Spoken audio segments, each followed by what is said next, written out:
It's an absolutely crazy day in the world of Magic the Gathering. Wizards of the Coast has just released details about the upcoming Brothers War pre-release, and it's both cool and strange at the same time. On top of that, Disney has just announced a brand new card game that is going to be a serious headache for Magic the Gathering. Magic. I am a wizard! History. I'm an old wizard! The Magic Historian. My bones hurt. Greetings! Owners of fine luxury cardboard rectangles, my friends! I hope the day finds you well, because we have gathered for another installment of Mega Magic News. We've got the Brothers War pre-release, we've got the new Disney card game, and some other fun news items in this overall wrap-up for the end of August. Now, we're gonna dive in, starting with the Brothers War pre-release action, because we've been given images of the pre-release kits. Let's take a look first at Urza's Iron Alliance! I love the old days of Magic. The Brothers War is my favorite storyline in the game's entire history. In fact, I am covering it in depth over on my other YouTube channel, Fantasy Geographic. You want to hear the story? Head on over there. It is epic. So, we have not just an Urza pre-release kit, but we also have this, Mishra's Burnished Banner. Now, these are epic for a couple of different reasons. First of all, both of the artworks actually look like they go together in one bigger piece. If you take a look on the edge of the Urza box, you can see the red is lightening up and fading, and you can see this kind of curving rocky outcropping, or perhaps the remnants of some gigantic war machine. Either way, if you put these two boxes side by side, you can tell it's just one big panoramic artwork. And on top of that, it uses the emblematic colors of the brothers, right? Urza has the Might Stone, one half of a Mighty Thran gemstone that is infused with red power. And then you have the Weak Stone, which is infused with green magical energy, and it can weaken things, right? So they're kind of the yin and yang power concept. One is about strength, one is about weakness, representing the two different brothers. And it's actually theorized that the Weak Stone was part of the reason that Mishra was able to be converted by the Phyrexians, because it like sapped his will. So when you go to the pre-release, you get to choose which one of these two kits you want to go with. You can go, bro, I'm on Urza's side, or bro, I'm on Mishra's side. You know, overthrow Urza, forget it. I mean, spoiler alert, guys. I'm gonna tell you who wins. It's Urza. It's really well documented that Urza's gonna win this struggle. But anyways, this is mega epic and awesome. But here's where it gets strange. In the past, Wizards has done this sort of faction against each other sort of thing, and you always run into a problem where there's the best pre-release kit to get. Like, for example, Streets of New Capenna comes out, and you have 5 different kits. So people sit down and figure out, well, what kit is going to have the best chance of having the best promo? Like, where can I get the most value? Because these kits will be designed for the particular families, right? Oh, are you playing this family? Well, then you get cards in this one booster pack, or at least a promo that's keyed to your family.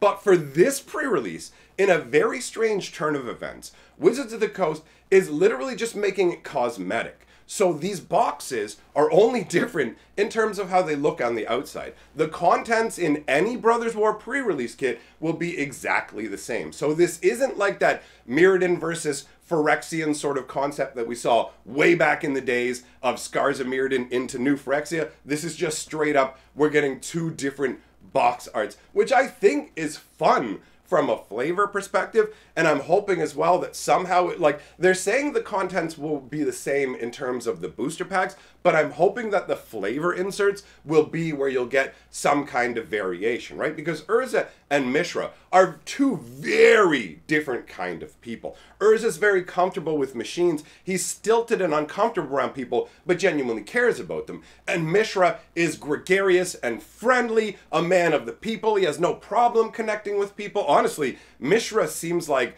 the more well-adjusted human overall, a little more hot-headed than Urza, but they're both good people. And I love the fact that we're finally getting this explored in this upcoming set, right? Now, that's the first news item. The next item we're going to talk about is the new Disney card game that is called Lorcana. Now, the details about this are somewhat still being sketched out. The first set's not slated to come out until 2023. But the idea behind this, painting in really broad strokes, is that you are something, I believe the term they use is an Illumineer, and you have access to the entirety of Disney's catalog in the form of like summonable book. Like you can access spell books to summon up all the different characters from different worlds. I'm not sure if they're supposed to be on individual pages or cards, but the idea is you are a magician who's essentially, just like in Magic, you can pull people through the blind eternities to serve you, or if you're part of the newer era of Magic, you create magical constructs. Personally, I'm the pull it through the blind eternities kind of dude, right? So you've got this concept where you're pulling these Disney characters or creating a construct, depending on how you want to look at it, and it's going to pull from a bunch of different Disney properties.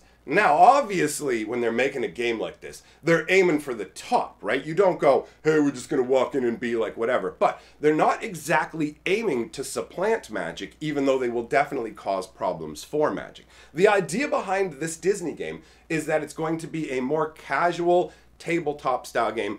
I believe in the interview that was given, the dude who was being interviewed specifically said that they're trying to not make it super competitive. They're not trying to go as competitive as Magic. It's going to be a more casual vibe overall, right? But at the end of the day, that doesn't change the fact that if a card game grows big enough, it starts eating Magic's lunch. We already saw that happen with the Pokemon card game, right? Pokemon came out and said, hey, what's up, Magic? Nice King of the Hill position you have there. Hey, bro, make room. There's room for me here, right? And they climbed up there and were like, what's up? It's good up here. And Yu-Gi-Oh! To a degree has also kind of gotten up there and been like, what's up, man? I like being up at the top of the King of the Hill pile. It feels to me like those are the three biggest card games, and to even establish yourself as a card game is extremely difficult, right? Think about Flesh and Blood and MetaZoo. Some of you are going to know those games, some of you aren't. The fact that some of you know those games is amazing because they're very small games that have managed to grow a big presence, right? And specifically with MetaZoo, what they're trying to do is go the same route that Pokemon did. Now, Magic succeeded, first of all, by being the first people to do it, right? Richard Garfield created lightning in a bottle. Magic is genuinely magical, right? It is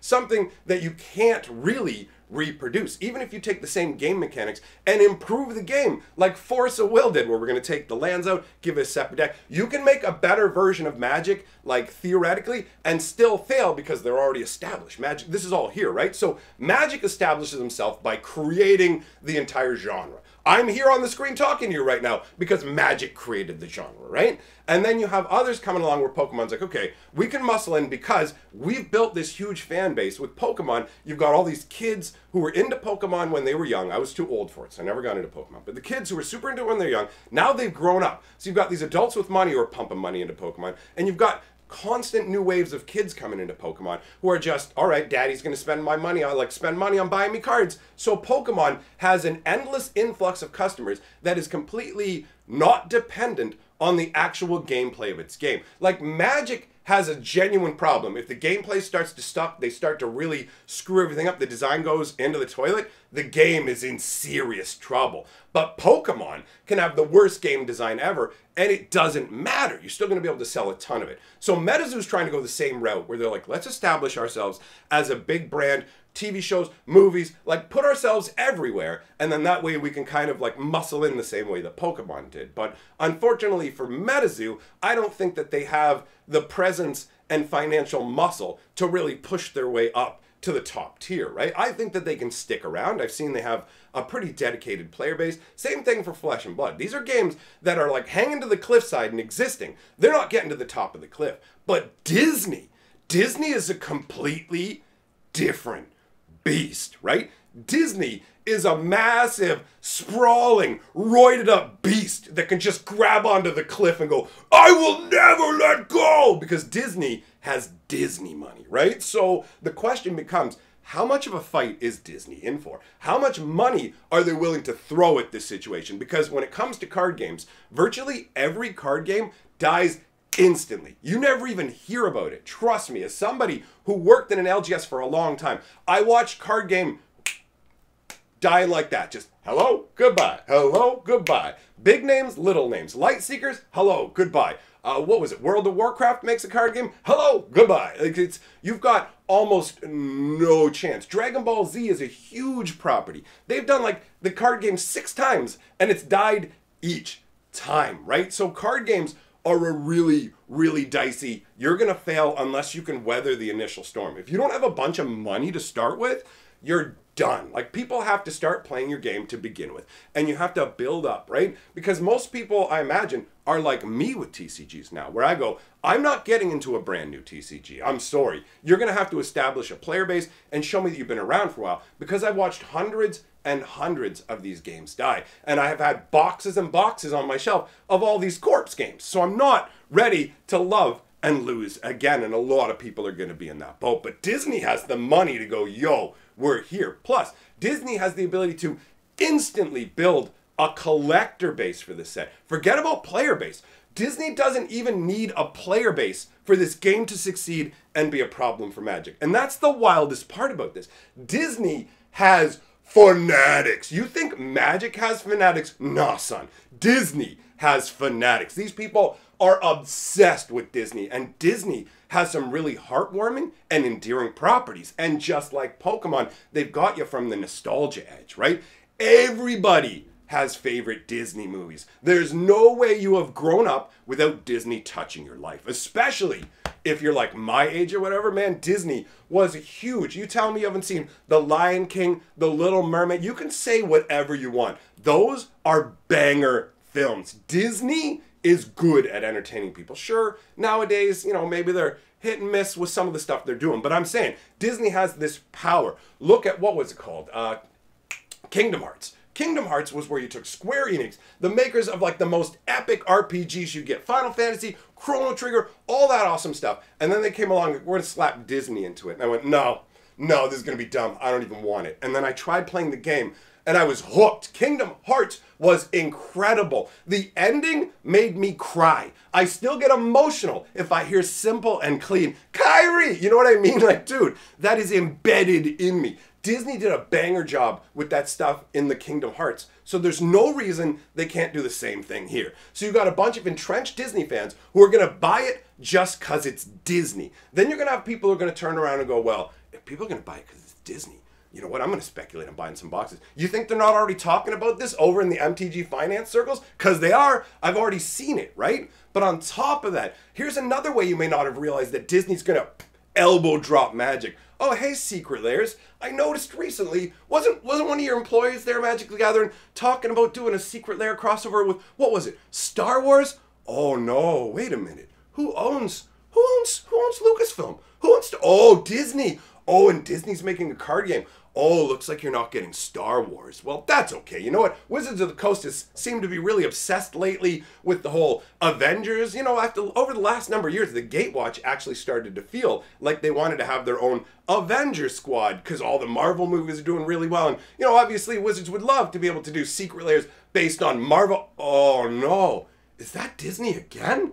Oh, no, it's almost like Disney owns like 1 billion amazing properties. So they're just, forget it, Wizards. All these doors just got slammed. And I think it's kind of funny if Wizards was in negotiations already to be like, hey, we want to do Star Wars cards. And Disney's all like, oh, yeah, sure, you know, we'll negotiate. Meanwhile, over here, they all know we're making a card game. We're going to slam the door in these guys' face. So the Disney card game called Lorcana is not automatically going to like super damage Magic, but there is genuine potential for it to carve out its own home. It has all of the things that are necessary. Crazy amounts of money. One of the most recognizable brands in the universe that has a crazy amount of nostalgia tied to it. And it's a product that can tap into literally every single person's nostalgia. It doesn't matter what Disney property you're into. You can have them all, right? So to me, this is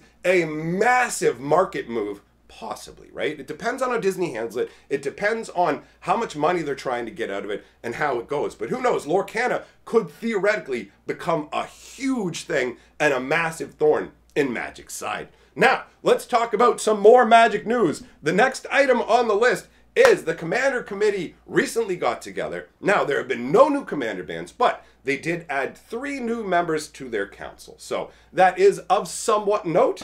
After that, we've got on September 1st, when Standard rotates, for the first time in Magic's history, there will be 0 vanilla creatures in Standard. Now, if you don't know what vanilla creatures are, it's basically just a creature with no abilities. So you have a 5/5 with no abilities, a 2/2, whatever it is, those are vanilla creatures. Slap 1 ability onto it, first strike, flying, whatever, that's a French vanilla creature. So, for the first time ever in a Standard environment, there will be 0 vanilla creatures. And when I saw that, I was like, oh, that's interesting and noteworthy. And I'm also totally fine with it, because in today's era, vanilla creatures are incredibly boring. Even in draft and limited formats, which is where you'd see this stuff, they are incredibly dull, unless you give them very strange stats to make them interesting. Like, give me a 1/12. That is an interesting vanilla. What is that all about? It can absorb a huge amount of damage, but deal very little? Like, that's funky, but really, ultimately not that much, right? The next item on the list is a super silly fun one, and that is Gong Cha Tea in Australia is doing a Magic crossover. So up on the screen, you can see the different flavors that they have. They got their Jaya juice. They got Liliana's, what is it, Necro Fancy? Is that what that says? Liliana's Necro Fancy Taro, a Johnny's Inspiring Latte, and Teferi's, what is that, Cookie Tea. Okay, so this is fun. First of all, Jaya looks great, right? Like, I mean, I obviously am a little more nostalgic for her since she got wiped out in the Dominaria United story. So I like seeing her there. This is one of the nicest pieces of artwork that I've ever seen for her. I'd also like to draw your attention to the fact that it looks like everybody is looking at us, pretty much, with the exception of Teferi, who's like angrily looking off to the side or something. It's like, Teferi, what's your problem, bro? What's the deal, man? So, that was fun. Now let's talk about the Brothers War promos. So, 30th anniversary promos. Up on the screen, you are going to see what's going to be available. Wall of Roots, Wood Elves, Windfall, and Loyal Retainers. Now, you'll note as well, the Loyal Retainers are actually in simplified Chinese, and there will be 7 of these different promos that will be coming in alternate languages. There are a full batch of 30 of them. They're going to be released in 8 different segments, starting with Dominaria United, the first batch we already talked about previously. So this is the second batch that will be accompanying Brothers War. Now that wraps up all the news, my friends. Thanks for coming by. Big shout out to all my patrons. I'll be doing a live stream later today over on my other channel. You're welcome to come by and hang out if you'd like to. Other than that, have a great day.